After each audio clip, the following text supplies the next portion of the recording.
நான் எதிர்பார்த்த மாதிரியே மார்க்கெட்டு கொஞ்சம் கேப் டவுன் ஓப்பன் ஆச்சு. ஆனால் அங்கேருந்து திரும்பி 46,369 லெவல்ஸ்லேருந்து திரும்பி சப்போர்ட் எடுத்துகிட்டு அது இப்போ மேலே போயிட்டுருக்கு. இப்போது இன்றைக்கி எப்படி இருக்கும் வாங்க பார்ப்போம்.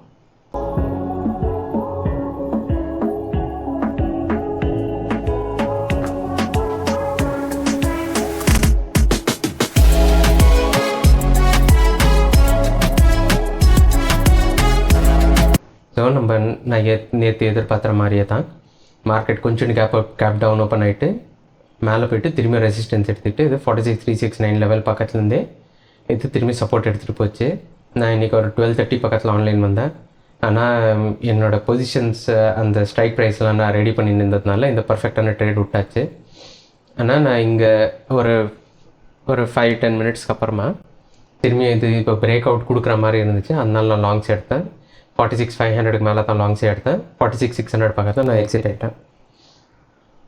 ஏன் எக்ஸிட் ஆனேன் அப்படின்னா இந்த ஆப்ஷனோட ப்ரீமியம் பார்த்திங்கன்னா ஆல்ரெடி ரொம்ப அட் தி மணி ஆப்ஷனே 400 பாயிண்ட்ஸில் இருந்துச்சு. ஸோ தீட்டா டிகே ரொம்ப எஃபெக்டிவாக இருந்துச்சு இன்றைக்கி. அதுவும் அது 1 o'clock பக்கத்தில் இருந்ததுனால அது தீட்டா டிகே இன்னும் ஜாஸ்தியாகவே இருந்த மாதிரி எனக்கு ஒரு ஃபீல் ஆச்சு. அதுவும் இல்லாமல் அந்த இடத்துல இது ரெசிஸ்டன்ஸ் எடுக்கும் அப்படின்னு சொல்லிட்டு நான் யோசித்தேன். ஏன்னா ஒரு 100 பாயிண்ட்ஸுக்கு மேலே எப்படி இருந்தாலும் ரெசிஸ்டன்ஸ் எடுக்கிறதுக்கு நிறைய வாய்ப்பு இருந்துச்சு. அதனால தான் நான் கரெக்டாக இந்த கேண்டல்லையும் நான் எக்ஸிட் ஆகிட்டேன். அதுக்கு அடுத்த கேண்டல் கொஞ்சம் மேலே போனாலும் அதுக்கப்புறம் நான் ட்ரேடே பண்ணல. சரிங்களா? இப்போ மார்க்கெட்டும் திரும்பி அதே லெவலில் தான் நான் க்ளோஸ் ஆன லெவல் பக்கத்துலேயே தான் வந்து இப்போது க்ளோசிங் கொடுத்துருக்கு. நாளைக்கு எப்படி இருக்குன்னு நம்ம பார்த்தோம் அப்படின்னா இது திரும்பியும் இப்போ கிஃப்ட் நிஃப்டி கொஞ்சம் டவுனில் இருக்குது.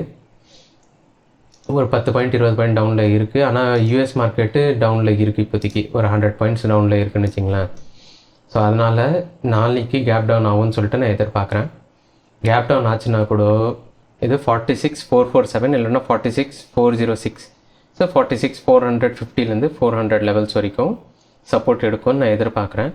இல்லை ஃபஸ்ட் கேஸ் சினாரி திரும்பி இன்றைக்கி 46,369 வந்துச்சுன்னா நம்ம திரும்பி லாங்ஸ் எடுக்கலாம். இது 46,369 வரைக்கும் எது வரைக்கும் சஸ்டெயின் ஆகுதோ அது வரைக்கும் நான் லாங்ஸில் தான் இருப்பேன். சரிங்களா? ஷார்ட்ஸுக்கு யோசிக்க மாட்டேன். லாங்ஸில் இப்போ டார்கெட் பார்த்தீங்கன்னா ஃபஸ்ட்டு டார்கெட்டு 46,579 இது 1 ஹவரோட டார்கெட்டு. அடுத்த டார்கெட் பார்த்தீங்கன்னா இது ப்ரீவியஸ் ஹையு 46,716, அப்புறமா 46,768, 46,844, 46,916, 47,000, 47,067, அப்புறம் கடைசி டார்கெட் 47,085. இது மோஸ்ட் ப்ராபப்ளி இந்த டார்கெட்ஸ் எல்லாம் அச்சீவ் ஆகிறதுக்கு நிறைய வாய்ப்பு இருக்குது. ஆனால் இது எப்படின்னா இந்த ஸ்டாடல் இப்போ 46,500ல் நிறைய பேர் ஸ்டாடல் வச்சுருக்காங்க. ஸோ அந்த ஸ்டாடலுக்கு இது பிரேக் அவுட் கொடுத்துச்சுன்னா அந்த ஸ்டாடல்லேருந்து இப்போ அவங்க எக்ஸிட் ஆக ஆரம்பித்தாங்கன்னா அதுக்கப்புறமா தான் உண்மையான பிரேக் அவுட்டே வரும். அப்போ கண்டிப்பாக எல்லா டார்கெட்டுமே ஈஸியாக அச்சீவ் ஆகிறதுக்கு நிறைய வாய்ப்பு இருக்குது. சரிங்களா? ஸோ அது வரைக்கும் தான் இது ஒரு லெவலும் ஒரு டார்கெட் தான். ஸோ நம்ம எந்த டார்கெட்டில் வேணால் எக்ஸிட் ஆகிக்கலாம். ஆனால் என்னோடய பயஸு 46,369 இது எது வரைக்கும் சஸ்டெயின் பண்ணுதோ அது வரைக்கும் என்னோடய பயஸ் லாங்ஸில் தான் இருக்கும். அது இல்லாமல் வெறும் 2 நாள் தான் இருக்குது எக்ஸ்பைரி. இன்றைக்கி ஒன்று நாளைக்கு தான் எக்ஸ்பைரி. ப்ரீமியம்ஸும் ரொம்ப ஜாஸ்தியாக இருக்குது. நேற்று பார்த்திங்கன்னா ப்ரீமியம்ஸ் ஆல்மோஸ்ட் ஒரு 750லேருந்து 800 பாயிண்ட்ஸ் பக்கத்தில் இருந்துச்சு ஸ்டாடலோட ப்ரீமியமு.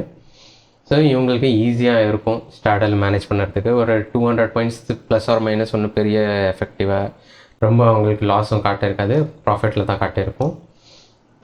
ஸோ அது ஸ்டாடல் எப்போ எக்ஸிட் பண்ணுறாங்களோ அப்போ தான் இந்த மூவு இங்கேருந்து வெளியில் போவோமே. ஆனால் என்னை பொறுத்த வரைக்கும் இது பிரேக் அவுட் கொடுக்கணும்.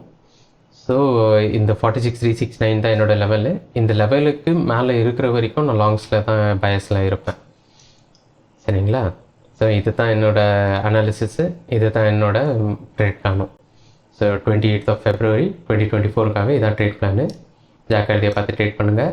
நாளைக்கு தீட்டாடிக்கையும் நிறைய இருக்கும். ஏன்னா ப்ரீமியம் ரொம்ப ஜாஸ்தியாக இருக்குது. அதை மைண்டில் வச்சுன்னு நீங்கள் ட்ரேட் பண்ணுங்கள் இன்றைக்கி. சரிங்களா? இது ப்ரீமியம்ஸு குறையும் போது அப்போனா நம்ம வேணால் வாங்கலாம். ஆனால் அது அடுத்த மணியில் நீங்கள் பாருங்கள், அடுத்த மணியில் எப்படி உங்களுக்கு கிடைக்குதோ அது மாதிரி நீங்கள் பார்த்து ட்ரேட் பண்ணுங்கள். சரிங்களா? Happy trading.